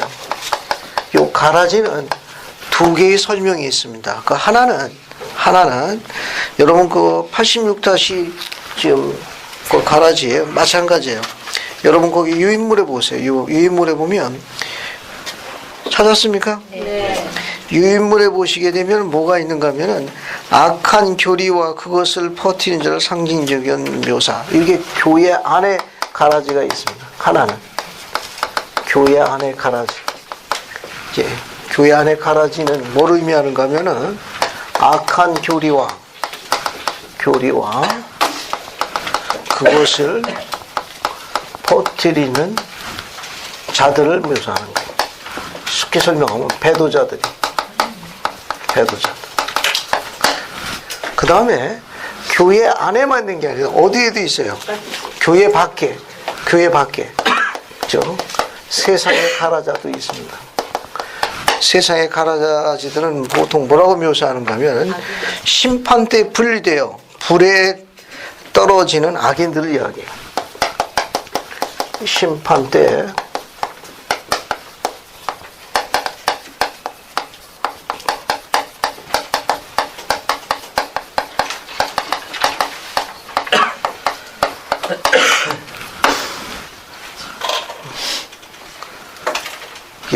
가라지가 교회 안에도 있습니다. 교회 안에도 있어요. 또 일반적으로 설명할 때에는 심판 때 부러지는 사악한 자들, 세상에 있는 사악한 자들, 그런 자들을 총칭하는 표현을 쓰고, 교회 안에서는 악한 교리와 그것을 퍼뜨리는 배도자들도 지칭해요.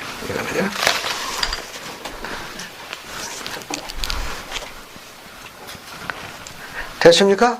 자, 이게 가라지의 설명이 넓은 의미로 설명할 때는 심판대에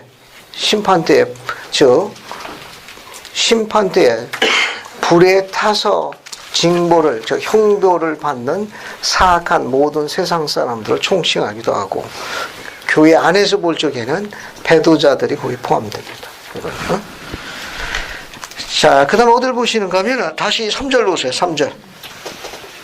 3절 보면 그런즉 가라지가 밀을 억누르며라고 되어 있죠. 밀을 억누르며. 그러니까 여기 보세요. 이 가라지가 뭘 억누른다고 되어 있어요? 밀을 억누르는. 밀을 억누르는 거. 그럼 여기서 밀은 뭘 나타내요? 밀은 뭘 나타냅니까? 이게 가라지가 밀을 억누른다고 하는데 밀은 뭘 나타냅니까? 위인물 86-2를 보세요. 봤습니까? 네. 86-2를 보세요. 자, 거기 보면 좋은 씨를 뿌리는 누구라고 되어 있어요? 인자 예수님. 건너뛰어서 사도. 교리학생 82편에는 사도로 되어 있어요. 사도들은 그리스도의 지시를 받아 온 세상에 복음을 전파하고 증거하니까 내용이 같은 겁니다. 이거는. 그 다음에 밭은 뭘 나타나요? 우리가 살고 있는 세상을 나타내는 거예요. 좋은 씨는 마태복음 13장 38절에 뭐라고 나옵니까? 뭐라고 나와요? 거기 보면 왕국의 자녀, 즉 예수님의 추종자, 의로운 마음을 지닌 왕국의 자녀들을 전부 총칭하는 표현이에요. 이건. 그 다음에 가라지는 악인의 자녀, 사탄의 유에 따라 일반적인 총칭의 표현이지만 화살표 옆으로 따라가면 교리학생 86-4절 가라지, 이거는 교회 안의 가라지를 이야기하는 거예요. 그 가라지는 악한 교리와 그것을 퍼뜨리는 자들 상징적으로 묘사하고 있다. 그 다음에 5번째 원수는 뭘 나타내요? 악마. 추수는 세상 끝. 화살표 따라가요. 언제를 이야기한다? 그리스도의 재림 때. 그 다음에 7번 거두는 자, 추수꾼. 화살표 따라갑니다. 누굴 이야기해요? 밭을 수확하기 위해서 파송되는 천사들이에요. 그 다음에 8번 묵혀서 불에 타는 가라지. 그죠? 네. 자, 거기 화살표 따라가요. 거기 뭐라고 나와 있습니까? 심판대에 불되어 형벌에 떠진 악인들. 아까 이야기한 4번의 가라지와 같은 거예요. 4번의 가라지. 그 다음에 9번에 보면 곡간에 모여진 밀이 있죠? 네. 자, 아까 이 밀은 뭘 이야기했는가 하면은 뭘 이야기했어요? 거기 뭡니까? 그 좋은 씨라고 나와 있죠? 네. 좋은 씨는 뭐라고 되어 있어요? 왕국의 자녀들. 또 예수님의 뭐가 돼요? 제자들, 추종자들. 그죠? 이 밀은 여기 봐요. 86실제로 밀은 걷어가지고 어디다 갖다 놓으라고 그랬어요? 곡간. 네. 곡간에 쌓인 밀은 뭐라고 되어 있어요? 거기 구별되어져, 분리되어지는 겁니다. 가라지와 구별되어져. 어디에서? 아버지의 왕국에서 어떻게 된 겁니까? 해처럼 빛나는 의인들. 해처럼 빛나게 되어지는 의인들. 됐어요?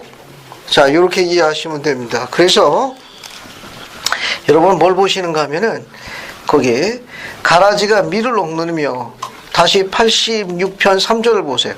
86편 3절. 봤습니까? 네. 가라지가 밀을 억누른다는 말은 뭐냐 하면은 여기 봐요. 가라지가 밀을 억누르는 건 이것은 교회 안에 가라지를 이야기하는 거예요. 여기서 이야기하는 건 교회 안에 가라지가 누구를 억누른 겁니까? 하나님의 자녀들을 억누르니까 가라지가 크면 클수록 교회 안에는 뭐만 남아요?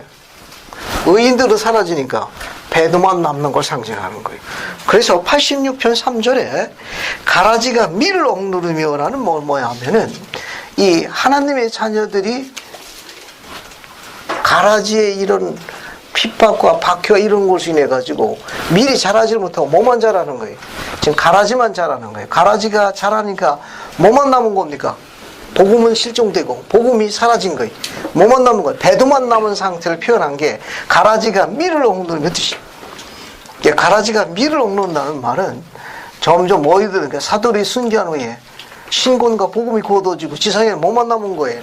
배도만 남은 걸 묘사하는 것을 가라지가 밀을 억누르며 묘사한 거예요. 그래서 교회를 어디로 내몰았습니까? 광야로 내몰았죠. 교회를 광야로 내몰았다는 거 유인물 여기 보세요. 여기 86절 3절 우측편 밑에 찾았어요? 거기 보면 거기 보세요. 교회를 광야로 내모느니라. 거기 보면 뭐라고 되어 있습니까? 교회가 광야로 쫓겨난 것은 뭐다? 배도의 시대를 나타내는 거예요. 즉 광야는 교회와 신권이 지상으로부터 거둬진 시기를 나타낸다. 또 밑에 가라지가 밀을 억누르며 화살표에 따라가요. 가라지 교회 안에 있는 사악함이 성숙하게 자라날 때 그 결과가 남는 건 뭐만 남는 거예요? 배도. 지금 여기 나와 있는 이 내용을 깨알 같은 글씨로 한번 적어봐요. 알겠습니까? 86편 3절에다가 좀 요 내용을 깨알 같은 글씨로 한번 옮겨 적어보라고요. 알겠습니까? 한번 적어봐요. 교회를 광야를 내모느니라에다가 거기 유인물에 나와 있는 그 내용을 한번 적어보고, 즉 배도의 시대라고 적고, 교회와 신권이 지상으로부터 거두어진 시기, 즉 배도 시기를 나타낸다고 적으면 돼요. 그 다음에 가라지가 밀을 억누르며도 거기 있는 그대로 적으면 돼요. 가라지, 요거는 교회 안에 있는 가라지, 사악함을 이야기.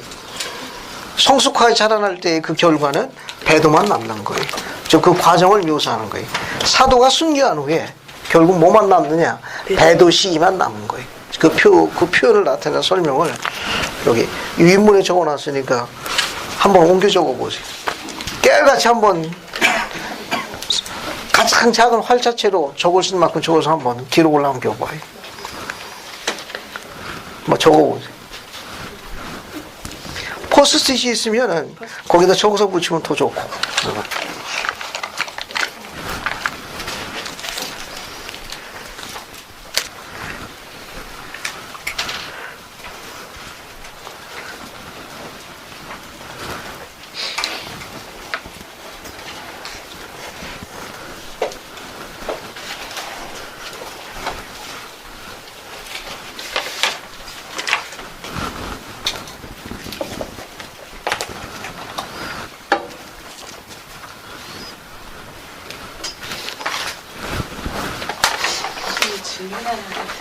가십시오. 제가 일반 기독교 교회 다니는 친구랑 얘기를 한 적이 있었는데 그 신권에 대해서 얘기를 했어요. 근데 저는 이거에 대한 지식이 그때는 없었던 상태였었는데 그 친구는 신권은 그 당시에 완전히 거두어진 게 아니라 이어져 왔다라고 주장을 하는데 거기에서는 어떤 근거로 그렇게 이어져 왔다라고 주장을 해요? 최정은 형제, 예. 이 질문 많이 받는 질문인데 보통 어떻게 설명하고? 이 질문 아주 많이 받는 질문이거든. 우리가 주장하는 건 이 복음과 신권이 곧어졌다고 우리가 주장해가지고 회복을 주장하는 거고, 일반 다른 교파에서는 초대교회 때부터 계승되어 왔다고 주장하는 거거든.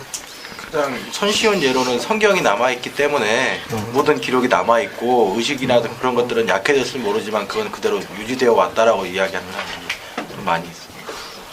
근데 이거 갖고는 이혜원 일봉점이 충분하게 생각 안 할 것 같은데. 네. 응? 혹시 이사면님 집에 기한 업적 갖고 계십니까? 어떤 거요? 기한 업적, 리그랜드 니차장님 쓰신 책인데 거기 찾아보시면은 신권의 계승에 그 질문에 대한 답이 나와 있습니다. 기한 귀한 업적 찾아가지고 한번 읽어보시고 그 다음에 다음 주에 신순교 다시 확인해 달라고.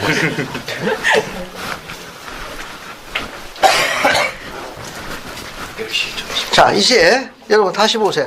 다시 설명합니다. 이제 이 질문에 대한 좀 이해공점에 의한 질문의 답이 이제 연계가 됩니다.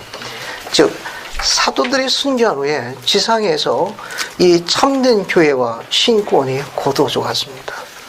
그래서 후기 성도는 성경에 나와 있는 가르침에 따라 만유의 회복에 의해서 회복에 대해야 한다고 주장하는 교파가 후기 성도예요. 하지만 초대교회에 때 있었던 그 신권에 갖고 있는 그 권세가 계속해서 계승돼서 오늘날까지 이어졌다 주장하는 교파가 있습니다. 근데 그 교파가 성경에 있는 올바른 대로 수행을 하지 않고 사악한 짓을 많이 했습니다. 그래서 그 가르침이 틀렸다 해가지고 종교개혁이 일어났습니다. 종교개혁이 일어났는데 그것도 마음에 안 들어가지고 계속 갈라져가지고 주님의 교회가 오늘날 방방곡곡 곳곳마다 생겼습니다. 그들은 다 달라. 그러니까 모태는 그 권세가 계속해서 자기들이 늘어났다고 주장하는 큰 덩치의 교파가 있었습니다. 그런데 그것이 성경을 아는 자들이 늘어남에 따라 하나님의 뜻과 가르침에 어긋난다 성속 원본주의 그 근본주의자들이 나타나기 시작했습니다. 그게 바로 신교예요. 주장한 게 구교고 그것에 대해서 성경의 근본 가르침에 맞지 않는다 해가지고 종교개혁이 신교입니다. 신교도 또 세월의 감에 따라가지고 그것도 마음에 안 든다 가지고 신신교, 그타 뭐 개신교 분력도 있습니다. 하지만 후기 성도는 그들과 견해를 달리합니다. 이것은 하나님께서 가르치신 가르침에 따라 배도린에서 지상에서 고도조 갔기 때문에 하늘로부터 회복되어야 한다고 주장하는 교파입니다. 궁극에 참된 교회냐 아닌가의 열쇠는 조금 전에 이야기한 대로 주님의 교회 참된 교회의 가르침의 진리와 신권의 권능과 권세가 그들대로 계승되어 오는 게 맞느냐 아니면 후기 성도가 주장하는 대로 말일에 회복되는 게 맞느냐의 싸움이 될 겁니다. 그래서 주님께서 뭐라고 했는가 하면은 추수 때까지 기다려봐라. 누가 불에 타고 누가 불에 안 타는지. 근데 계시의 가르침은 굉장히 흥미있습니다. 어떻게 살아야 돼요? 우리가 장수하셔야 됩니다. 그래야 그게 증인으로 나와요. 자, 계속 보세요. 계속 봅시다. 뭐라고 되어 있는가 하면은 이제 재밌는 거예요. 지금 질문에 내준 것은 2000년 전 기록입니다. 근데 오늘 공부하고 이거는 1832년 기록이에요. 최근 기록이에요. 우리가 공부하는 건 최신판입니다. 알겠어요?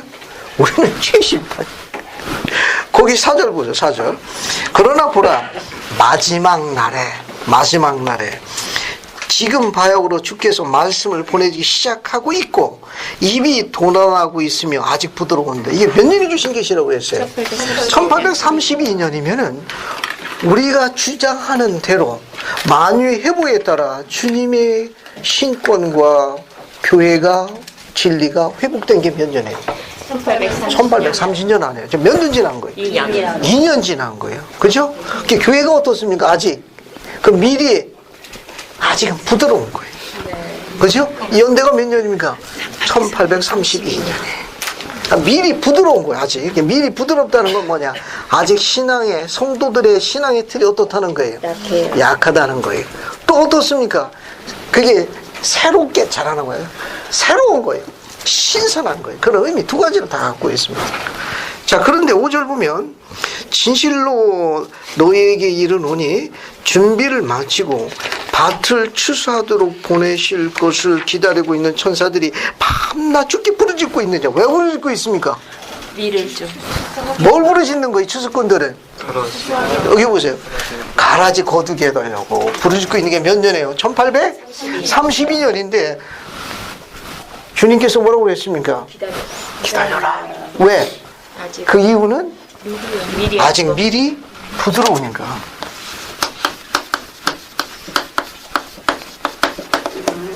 이 부드러운 것은 미약한 상태. 미약한 상태입니다. 또 새로운 상태예요. 새로운 게 주어진 새로움이 움트는 시작입니다. 그래서 기다리라고 그랬어요. 그런데 1830년에 가라지를 거들러 보내달라고 지금 추수꾼들이 부르짖고 있습니다. 그죠? 근데 주님께서 기다리라고 이야기했어요. 그러면 가라지를 뽑는 시기는 언제예요? 추수 때. 추수 때는 언제입니까? 재림 때라고. 재림 때. 재림 때. 흥미있는 건 뭐냐면 우리 계시에 보면 86편 4절에 천사들이 부르짖고 있는 1830년이 무슨 때라고 그랬어요? 거기 맨 앞에 시기가 몇 년 무슨 때라고 나옵니까? 84편 4절 맨 앞에 마지막 날에, 그죠? 네. 마지막 날에요. 마지막 날에 천사들이 가라지 추수해서 태워버리겠다 보내달라고 부르짖고 있는데 지금 뭐하고 있습니까? 보류하고 계신 거예요. 기다리라고 이야기했습니다. 그 이유는 뭐냐면 가라지를 뽑아서 다발로 묶고 태워버리기 전에 먼저 어떤 일이 선행돼야 되죠? 밀을 먼저. 그렇죠. 밀을 먼저 걷어가지고 어디다 갖다 놔야 돼요? 곡간에다 쌓아야 돼요. 이게 진행이 돼야 됩니다. 이게 진행이 되고 난 다음에, 그죠? 이 밭에서 지금 밀이 자랍니다. 또 뭐도 자라요? 가라지도 자라는 거.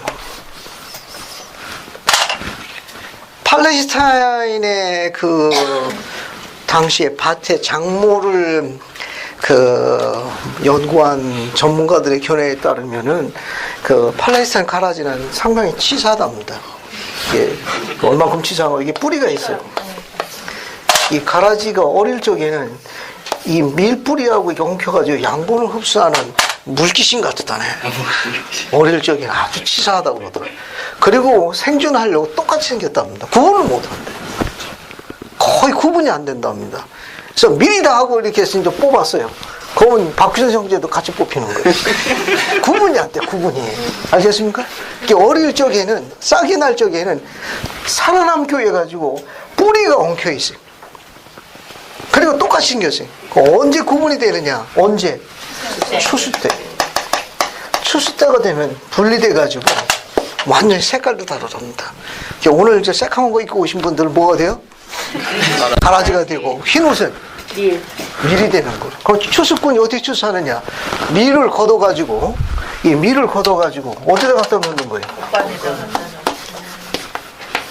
곡간에 갖다 집어넣는 거예요. 곡간에다가. 그럼 밭은 뭐만 남아요? 오늘 새카만 거 입고 오신 분들 어떻게 해요? 그냥 두면 잘 안 타니까 전부 모아가지고 타는 거. 왜? 활활 잘 타라고. 모아서 한꺼번에 다 태워버리는 거예요. 됐습니까? 네. 추수 방법은 그렇게 돼 있어요. 그러니까 추수꾼들이 작업하는 것은 이 가라지를 다 발라놓고서 태워버려야 돼요. 다 태워버려야 됩니다. 활활 태워버려야 돼요. 그 전에 밭에 밀은 태울 필요성이 없어요. 밀을 걷어가지고 어디에 되느냐? 곡간에 있는 작업이 진행돼야 돼요. 진행돼야 합니다. 따라서 여기 뭐라고 나와 있는가 하면은 6절 보세요. 성경에 안 나오는 거예요. 성경에는 안 나오고 6절에 주께서 그들에게 이르시되 잎이 아직 부드러울 때에 이는 진실로 저희 신앙이 뭐함이라? 약함이라. 이건 성경에 안 나오는 해석이에요. 계시에만 나오는 거예요. 이 말은 뭐냐면 아까 이야기한 자매님의 질문에 대한 답으로서 이 교회가 참되다는 거예요. 그건 그 당시에 그들이 하는 그 상태가 아니에요. 이 계시는 회복이 되어가지고 교회가 성장하는 과정에 대한 오늘날 마지막 시기에 대한 비유입니다. 그 당시 주어진 비유가 아니고 오늘날 우리 시대에 본 마지막 날의 비유예요. 뒤에 보시면 뭐라고 나와 있는가 하면은, 자, 가라지를 뽑지 말라. 너희가 밀가지 동안 상할까 하노라. 그러므로 추수할 때가 될 때까지, 완전히 구별될 때까지, 그걸 완전히 무구일 때까지 하고 묘사했어요. 밀과 가라지가 함께 자라게 하라. 그러고 나서 너희는 먼저 가라지 가운데 뭐예요? 밀을 걷어가지고 어떻게 해야 돼요? 곡간에 갖다 놓고. 그럼 밭에 뭐만 남습니까? 가라지만 남죠. 이 가라지는 뭐예요? 다발로 묶어가지고 불살. 불태워버리겠다 그겁니다. 계시의 가르침 하나 찾아볼게요. 어딜 보시는가 하면은, 자, 계시의 가르침 한번 볼게요. 여기 86-4를 보세요. 86-4. 86-4 보세요. 봤습니까? 네. 거기 보면, 자, 준비를 마치고 밭을 추수하도록 보내실 걸 기다리고 있는 천사들은 밤낮으로 주께 부르짖고 있다. 됐죠? 거기 인용문 보세요, 인용문. 거기 인용문 한번 보시기 바랍니다. 거기 보면 1830년에 주님은 선지자 조셉 스미스를 통하여 천사들이 불로 지구를 정결하기 위한 준비로 밀과 가라지를 구별하기 위해 지구에 가도록 허락해 주실 것을 주님께 간절히 요청하고 있다고 선언했다. 그로부터 61년이 지난 후 1830년에서 61년이 지났으니까 몇 년이 됩니까? 1893년이에요. 1893년 솔트레이크 성전이 헌납할 때 윌포드 우드록 회장은 주님께서 그 멸망의 천사를 풀어주셨으며 이제 곧 일어날 가라지를 불태울 준비로서 지상에 와서, 저 지구에 와서 밀과 가라지를 구별하고 있다고 말했다. 그러면 가라지를 추수하려고 보내지는 그 추수꾼들이 언제 풀려났다는 겁니까? 1893년에요. 그때가 언제입니까? 솔트레이크 성전이 혼납됐을 때예요. 솔트레이크 성전이 혼납 직후 천사들이 뭐하러? 추수하러 왔습니다. 추수 방법은 어떻게 돼요? 밀을 먼저. 잘 보세요. 여기 보세요. 칠판 보세요. 설명 다 끝났습니다. 밀을 걷어가지고 어디다 갖다 놓으라고 했어요? 곡간이에요. 윌프드롭 회장은 뭐가 헌납된 직후? 성전이 헌납 직후에 있으니까 이 곡간은 어디를 상징해요? 성전을 상징하는 거예요. 왜냐하면 아까 계시로 곡간에 모아진 밀은 구별되어져 하나님 아버지의 왕국에서 해처럼 빛나게 되고 인들이니까 해의 왕국 의식과 관련이 있습니다. 해의 왕국 의식과 관련된 데가 어디냐? 템플. 거기가 주님의 곡관입니다. 앞에 유인물 하라고 보세요. 여기 86-2, 여기 9번 보세요. 86-9번 곡간에 모아진 밀 찾았어요? 네. 거기 밀, 곡간 밑에 보세요. 곡간 밑에 인용문 찾았어요? 네. 1994년 니레일 맥스웰 장님이 하신 말씀이에요. 거기 뭐라고 있는가 하면은 우리가 침례를 행할 때 우리의 시선은 침례만 넘어 거룩한 성전을 분명히 바라보아야 합니다. 곡식 다발이 모여지는 위대한 곡간은 뭐라고 되어 있어요? 거룩한 성전입니다. 니레일 맥스웰. 밑에 거 봐요. 밑에 거. 선자 조수를 가르칩니다. 알곡을 모아 곡간에 들이는 작업은 가라지를 모아 불태우려 하는 데 이루어집니다. 불태우는 날이 있은 후에 의인은 아버지의 왕국에서 해와 같이 빛나게 됩니다. 그러면 이 빛나게 되는 의식은 해의 왕국의 의식이고 그 의식이 집행되는 곳은 어디예요? 성전이요. 그게 주님의 곡간이에요. 다시 보세요. 다시 뒤에 86-4 밑에 거 인용만 보세요. 밑에 인용만 봤어요? 네. 아까 읽었던 거 밑에 인용 봅시다. 주님은 찾았습니까? 네. 주님은 이 천사를 보내는 시기는 추수가 끝날 때가 되리라고 하셨으며 추수는 세상의 끝이다. 이제 이것을 보고 우리가 심각하게 생각해 보아야 한다. 그리고 내가 읽어준 것처럼 천사들이 그들의 임무를 위하여 보내주도록 주님께 호소하고 있다. 1893년까지는 주님께서는 거절하셨으나 그 이후로 풀어주셨다. 윌포드 우드롭 회장의 계시에 의하면 주님은 그 천사들을 그들의 사명을 이행하도록 보내줬다는 것이다. 우리는 이것으로부터 어떤 것을 알 수 있나? 우리는 끝나는 시간에 있다는 사실이다. 지금이 추수 때이며 지금이 곧 세상의 끝이라고 이야기한 바로 그때라는 점이다. 됐습니까? 자, 이게 밀과 가라지의 비유는 성경의 가르침보다는 교리야 성경에 나와 있는 중요한 가르침이 몇 가지가 있어요. 그 중에 하나는 뭐냐 하면은 추수 방법이 성경이 돼 있는 추수 방법을 다시 정확하게 묘사했다는 거. 이게 밀과 가라지가 같이 자라지만 가라지를 태우기 전에 반드시 밀을 먼저 거두어가지고 어디다 갖다 놔야 돼요? 곡간에 갖다 놔야 합니다. 그리고 밭에는 뭐만 남아요? 가라지만 남아서 이 가라지 어떻게 해요? 다발로 묶어서 태워야 합니다. 곡간에 모아진 밀이 뭐냐? 가라지와 구별되어져 가지고 아버지 왕국에서 해처럼 빛나게 되는 영광의 왕국에 거하는 하나님의 의로운 자녀들, 의인들을 지칭한다고 묘사하고 있습니다. 그렇다면 이 아름다운 조국 땅, 우리 땅에도 지금 밀을 거두는 작업이 진행 중에 있나요? 네. 언제부터 진행 중입니까? 1985년에 헌납됐으니까 그 이후로 지금 계속. 밀을 거두어 가지고 곡간에 모으는 작업이 진행되고 있습니다. 합당한 성전 춘서를 소지하려고 노력하시고 소지하시는 합당한 회원들은 성전에 자주 방문해서 그 의식에 참여하는 것은 굉장히 큰 회복의 의미를 갖고 있습니다. 됐습니까?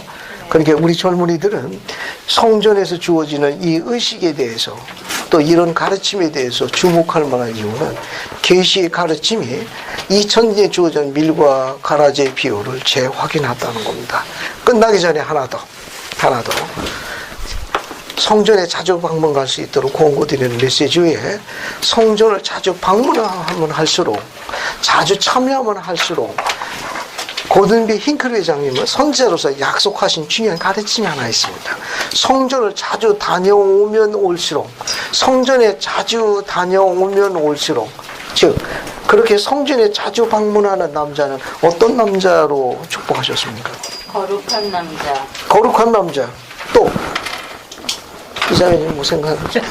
감사합니다. 거룩한 남자. 힝클 회장님 뭐라고 이야기했는가 하면 한 남자가 성전을 자주 다니면 다녀올수록 더 좋은 남편이 됩니다. 더 좋은 아버지가 됩니다고 가르치셨어요. 또 아내도 말할 것도 없고 만약에 한 여자가 성전을 자주 다녀오게 되면 더 좋은 아내, 더 좋은 아내, 더 좋은 어머니가 될 거라 약속하셨어요. 또 하나 스펜서블 킴볼 회장님은 마지막 날의 표징 중에 하나로 브리감령 회장님의 예언을 이렇게 인용했습니다. 때가 이르게 되면 그때가 추수 때가 가까웠다는 걸 알지니 후기 성도가 성전에 자주 안 갈 때가 올 거라고 예언하셨습니다. 그러니까 후기 성도가 성전에 자주 안 갈 때는 점점 말일에 가까워오는 때라고 경고하셨습니다. 그 이유로 뭐라고 설명하셨죠? 후기 성들이 성전에 자주 안 가는 때가 올 거라고 예언하셨는데 브리감령이 그걸 킴볼 회장님이 인용하셨습니다. 그때가 점점 말일에 가까우는 때라고 이야기했습니다. 왜 후기 성도들이 성전에 자주 안 갑니까? 브리검령 회장님이 이렇게 얘기했습니다. 세상 돈벌이에 관심이 많은 후기 성도가 늘어나기 때문에 말일이 되면 성전을 자주 안 갈 때가 올 거라고 경고하셨습니다. 꼭 누구라고 얘기하지는 않겠습니다. 하지만 그 예언은 상당히 근사치에 가고 있다는 겁니다. 여기 보세요. 마지막 하나 더.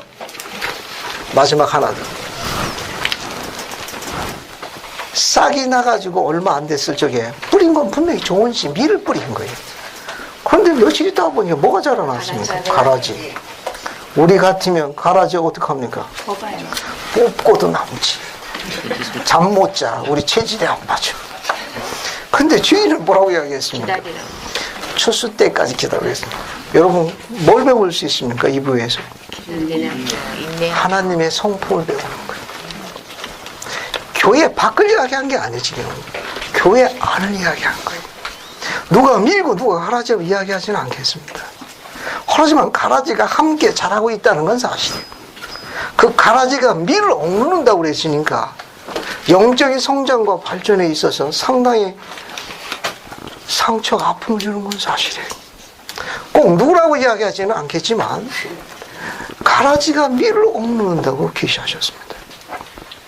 근데 그 가라지, 밀을 억누른 가라지가 추수 때까지 함께 자라는 거예요. 하나님의 성품을 배울 수 있습니다. 뭘 배울 수 있습니까? 신앙의 핵 인내. 아시겠습니까? 네. 신앙 핵은 인내. 언제까지? 추수 때까지. 뭐가 될 때까지? 구별되어져 아버지 영광의 해처럼 빛나는 남편이 될 때까지. 됐습니까? 네. 이게 밀고 가라지 아름다운 배예요. 버텨야 됩니다. 끝까지 버텨야 돼요.